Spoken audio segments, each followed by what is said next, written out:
ના સારું છે. આ સૂકી તૈયાર છે. એ મમ્મી આ શું કરે છે? અથાણું બનાવું છું. તને અથાણું ગમે છે ને? તારા માટે અથાણું ભરીને રાખીશ, આખો વરસ ચાલશે.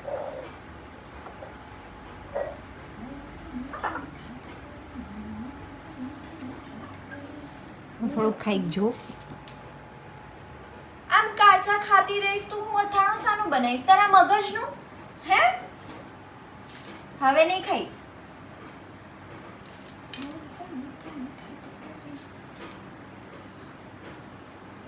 મારી દાદી આવી રીતે બનાવતી હતી, મજા આવી જતી.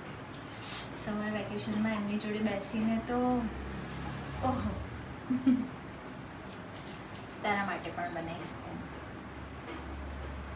નાનીને કહેજે તારા માટે બહુ જ સરસ બનાવી આપશે.